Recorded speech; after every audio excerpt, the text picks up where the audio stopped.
Kebayang gak sih sama kalian kalau otak manusia itu dimanipulasi pakai obat-obatan supaya kalian bisa jujur ketika diinterogasi? Karena pernah ada sebuah proyek pencucian dan penyiksaan psikologis yang dilakukan oleh sebuah instansi hukum besar di Amerika Serikat, yakni CIA.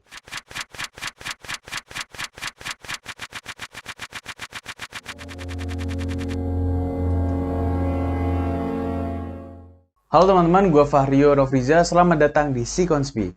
Gue mau ngucapin ke kalian selamat tahun baru 2024. Yeay, tepuk tangan, ada efek ini nih, tepuk tangan ya. Semoga di tahun depan kita semakin lebih baik. Dan reminder buat kalian, nanti si project akan ada wajah baru di tahun 2024. Gimana keseruannya dan apa saja yang disebut wajah baru ini, kalian bisa stay tune terus di channel si project dengan cara subscribe channel si project, nyalakan loncengnya biar kalian tahu updatean-updatean terbaru dari channel si project. Gue juga mau ngingetin buat kalian yang mungkin punya usaha dan ingin bekerja sama dengan si project, bisa banget kalian email di email kita di deskripsi, yaitu di c.project_69@gmail.com. Itu bisa kalian email langsung di situ atau DM di Instagram kita bisa di @c.project_. Oke? Mari kita lanjut ke pembahasan MK Ultra.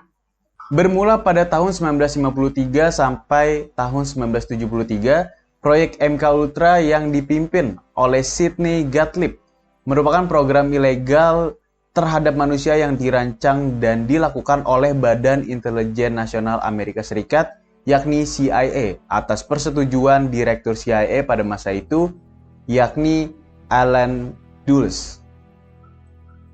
Dasar dari proyek MK Ultra itu sendiri untuk mengembangkan prosedur dan pengidentifikasian obat-obatan yang dapat digunakan selama interogasi dan juga dapat melemahkan seseorang melalui proses cuci otak serta juga penyiksaan secara psikologis agar tujuan utamanya yaitu mencapai kemenangan dalam melawan blok Uni Soviet. Dimulai dari sengatan listrik, hipnotis hingga pelecehan secara verbal maupun seksual merupakan bagian dari metode-metode yang menjadi bagian eksperimen yang dilakukan untuk memanipulasi kondisi mental serta fungsi otak subjeknya. Bagian terparahnya ialah para subjeknya ini diberikan obat psikoaktif jenis LSD serta bahan-bahan kimia lainnya dengan dosis yang sangat amat tinggi tanpa sepengetahuan subjeknya sendiri, atau lebih tepatnya membunuh para subjeknya dengan perlahan dan senyap. Dan salah satu tokoh besar yang pernah menjadi target operasi dari proyek MK Ultra ini adalah mantan Presiden Kuba, Fidel Alejandro Castro Ruz, atau biasa yang kita kenal Fidel Castro. Sejarawan Amerika Serikat Stephen Kinzer berpendapat bahwa proyek MK Ultra yang dilakukan oleh CIA ini merupakan proyek lanjutan dari eksperimen Nazi yang dimana pada tahun 1940-an ilmuwan Nazi yang bekerja di kamp kematian Auschwitz, kalau salah tolong dikoreksi cara ngomongnya, dan Dachau melakukan eksperimen yang sama terhadap subjek manusia dengan menggunakan zat seperti barbiturat, turunan morfin, dan halusinogen seperti mescaline pada korbannya. Tawanan perang Yahudi dan Rusia menjadi kelinci percobaan untuk mengembangkan serum kebenaran tersebut. Hingga seorang asisten laboratorium ilmuwan Dachau, Kurt Plotner, pernah berkata kalau laboratorium tersebut bisa menghilangkan kehendak orang yang akan diperiksa. Sekitar 10 juta US dollar atau lebih, dan jika disesuaikan dengan inflasi pada masa sekarang, maka sekitar kalau didolarin itu 87,5 juta, dan kalau dirupiahin itu sekitar 1 triliun rupiah. Itu udah digelontorkan oleh CIA dalam mengembangkan proyek dari MK Ultra ini.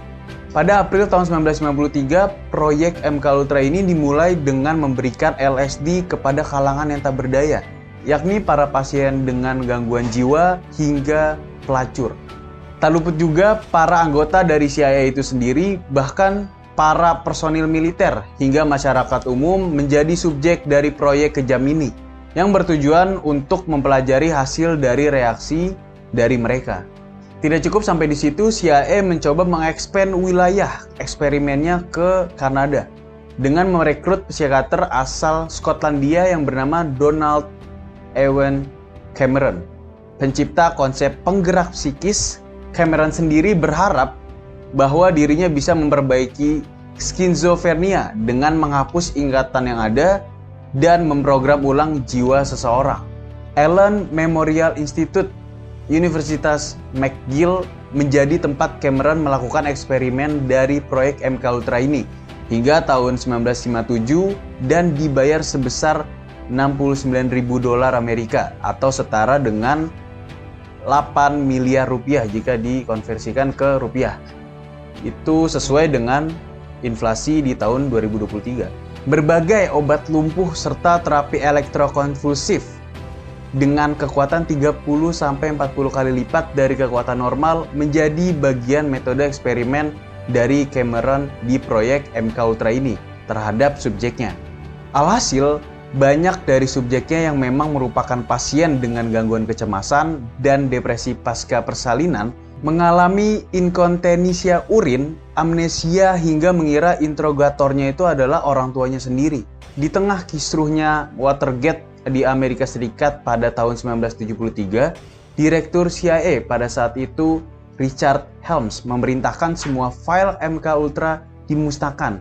Tetapi sekitar 20.000 tembolok berisikan dokumen dari proyek MK Ultra berhasil diselamatkan dari pembersihan Helms karena disimpan di gedung pencatatan keuangan dan ditemukan setelah permintaan oleh FOIA pada tahun 1977. Dan pada tahun 1975 atas laporan dari Komite Gereja Kongres, yakni bentuk lain dari Kongres Amerika Serikat, dan laporan Komisi Rockefeller, Kepresidenan mengungkapkan kepada publik untuk pertama kalinya bahwa CIA dan Departemen Pertahanan telah melakukan eksperimen terhadap subjek manusia yang tidak disadari sebagai bagian dari program yang ekstensif. Frank Olson menjadi salah seorang yang dinyatakan meninggal pada proyek MK Ultra ini setelah diberikan LSD dalam dosis yang sangat tinggi. Frank Olson sendiri merupakan seorang ahli biokimia dan peneliti senjata biologi Angkatan Darat Amerika Serikat yang diberikan LSD tanpa sepengetahuan dan persetujuannya pada bulan November tahun 1953. Menurut investigasi internal CIA, Frank Olson digambarkan melakukan bunuh diri selama episode psikotik parah yang pernah dialaminya. Olson's family menolak versi resmi tersebut. Mereka berpendapat bahwa Frank Olson ini dibunuh, terutama setelah pengalaman LSD-nya bahwa Frank bisa menjadi resiko keamanan yang mungkin membocorkan rahasia negara terkait proyek CIA yaitu MK Ultra. Setelah pensiun pada tahun 1972, Gottlieb menganggap seluruh upayanya untuk program MK Ultra sebagai sia-sia. File yang ditemukan pada tahun 1977 berisikan 700 halaman informasi baru menunjukkan bahwa proyek MK Ultra ini terus berlanjut hingga Gottlieb sendiri yang memerintahkan program tersebut dihentikan pada Juli 1972. Itulah tadi beberapa fakta dan kisah tentang proyek MK Ultra yang dikepalai oleh CIA. Mungkin teman-teman punya fakta atau informasi tambahan bisa banget ditambahin di kolom komentar di bawah, mungkin seputar pelaku dari proyek MK Ultra ini atau dari sisi korban dari proyek MK Ultra ini. Dan jangan lupa buat kalian untuk subscribe channel Si Project dan nyalakan lonceng ya biar kalian tahu tentang updatean terbaru dari channel Si Project. Dan kalau kalian suka dengan video ini, jangan lupa like dan share ke teman-teman kalian untuk ikut nonton video episode kali ini. Dan jangan lupa buat kalian untuk cek Instagram dari Si Project yaitu @si.project_.